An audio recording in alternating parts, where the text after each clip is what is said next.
Welcome students. Already we have discussed about the nervous system, and in nervous system we have discussed about central nervous system, that is brain, and something about the spinal cord we have already discussed.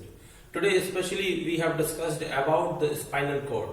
So we will discuss about location of the spinal cord and the structure of spinal cord and its function, reflex arc and reflex action.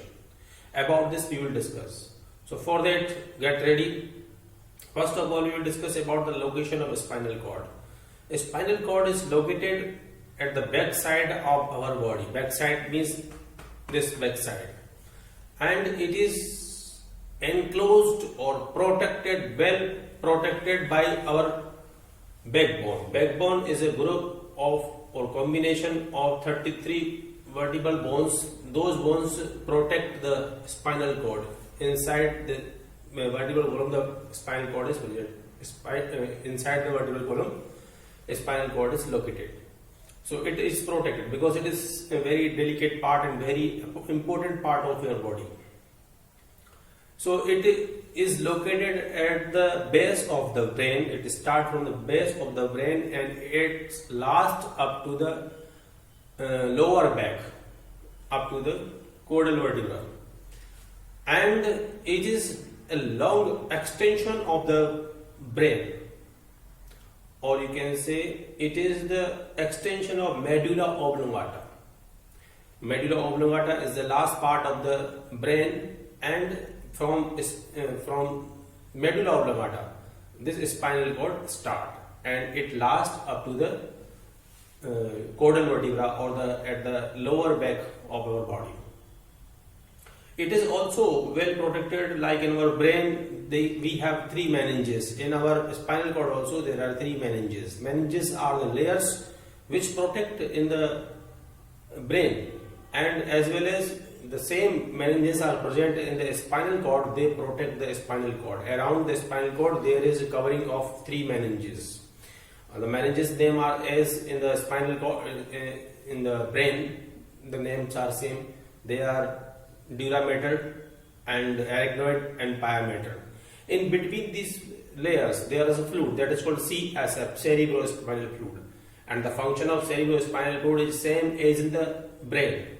As in the brain we have seen cerebrospinal fluid protects the brain from shock, jerk, and it also provides nourishment to the brain. The same way it provides the nourishment and it protects the spinal cord, and sometimes it helps to exchange the waste product and oxygen in the spinal cord. A spinal cord, as in the brain, we have cranial nerves. There are 12 pair of cranial nerves. They are in pairs, and the same way in our spinal cord there are 31 pairs of nerves. These nerves are called spinal nerves. There are 31 spinal nerves in our body, and these spinal nerves perform various peripheral or PNS or peripheral nervous system functions. So this is the location of the spinal cord and the structure. Now the structure of the spinal cord is having, if we see the cross section of a spinal cord, we will see a butterfly shaped structure or H-shaped structure. In that we have to remember there are two fluids, there are two matters in the spinal cord. As we have read in the brain, there are two matters in the brain. There were gray matter and white matter. The same way there are two matters in the spinal cord too. They are called gray matter and white matter, but their location, or they are present at a different location in the spinal cord. In brain they were located just opposite.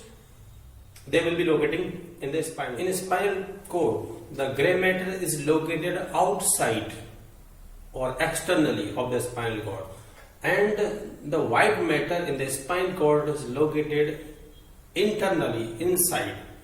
The gray matter is located externally and the white matter is located internally, and the presence of cytosol and axon will be just opposite as well in the brain. The function of a spinal cord is to coordinate between the brain and the body, and it controls the involuntary actions of our body, the actions which are not under the control of our will. It also controls the reflex action, that is very important action in our body, that is controlled by spinal cord. We will discuss about this reflex action and reflex arc. Reflex action or reflex arc we will understand by the following diagram. Reflex action. What is reflex action? Reflex action is the action which is taken by the spinal cord without the involvement of the brain. Means whenever you give any reply or whenever you respond any stimuli without thinking, that is controlled by spinal cord. There is no involvement of the brain. Suddenly you take your response or suddenly your body respond to the stimuli, that is called reflex action, and this reflex action goes in a path that is called reflex action path, or that is called reflex arc. Means it forms a type of path or type of arc. So this is called reflex arc. Means the receiving of the impulses by the sensory organs, and they are analyzed or they are controlled by the spinal cord, and they move back towards the effector muscles. This path is called reflex path, or this shape of this path is like arc, so it is called reflex arc. So we will discuss about this reflex arc and reflex action by the example of knee jerk. Knee jerk, whenever we hit this or whenever we hammer this our knee, this part of the knee or the lower part of the leg will come to this side. It will move forward. When we hit this, this will come automatically this side. This is an automatic action. So this will move towards here when we hit this patella. So there are two kinds of muscles. These muscles which stretch or contract, so they contract, and these muscles which are located at the thigh at the lower side, they will expand or they will relax. That moment this will come forward. So it is controlled by our spinal cord. How it is controlled we will see. Before that we have to understand about some terms. What are these terms? These terms are like afferent path, sensory nerve, ventral root ganglia or dorsal root ganglia, afferent pathway. These terms we have to clear. Afferent path is the path which receive the impulses and descend to the spinal cord. This is called afferent path, or this is taken or this is received by the sense organ of the body. So the sense organ give their impulses to the sensory nerve, and these sensory nerve carry the impulses which are performed under reflex action to the spinal cord. And from spinal cord, the response will be sent by the motor neuron to the effector muscles. So there are two structures. They are present in the spinal cord or this reflex action or reflex path. They are called ganglia, dorsal root ganglia and ventral root ganglia. Ganglia, you can see this is ganglia or ganglion. What is this ganglion? This is a, you can say, cluster of the cytons. This you can see the long, and this you can see the long extension. These are two axons and they are connected by this cyton. Either side there is a zone in between, a cluster or collection of cytons or cell body, that is called ganglia. Since it is located at the dorsal side, so it is called a dorsal root ganglia. Lower side, if we see one more ventral root is present, that is a cluster of motor neuron that gives respond to the effector muscles. So this is our muscles. This is our sense organ, skin and the tendons. They receive the impulses and they travel through this sensory neuron through the ganglia into the spinal cord. In spinal cord, this impulses is divided into two parts. One part that is connected to the muscle which are located at the upper side of the thigh, and one motor neuron that is connected to the lower side of the thigh.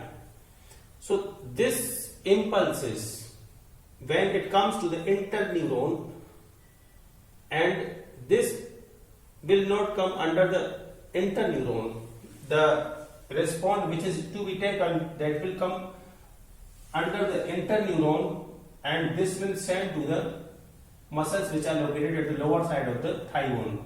This will help to relax the muscles which are located at the thigh bone, and this impulses when come in the contact of this motor neuron, this will give the impulses or the command to the muscles to contract. So these muscles will contract and these muscles will expand. In this time, this leg will come forward, and when we hit this our kneecap, so the impulses will go to the spinal cord through dorsal root ganglia, and this motor neuron will help to expand the muscles which are located at the lower side, and this will help to, or this will respond in a way that will help to contract the muscles which are located at the upper side of the thigh bone. So this will move forward. This is example of reflex action, and this path through which these impulses and responses travel, that is called reflex arc.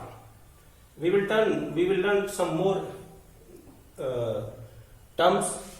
This is afferent path. Afferent path means when the impulses are received by the sensory nerves and they are sent to the spinal cord, that is called afferent path, and they are taken usually by the sensory nerves, and the impulses, this response which is sent to the muscles as a response, those are called efferent nerves, or they form the path that is called efferent pathway.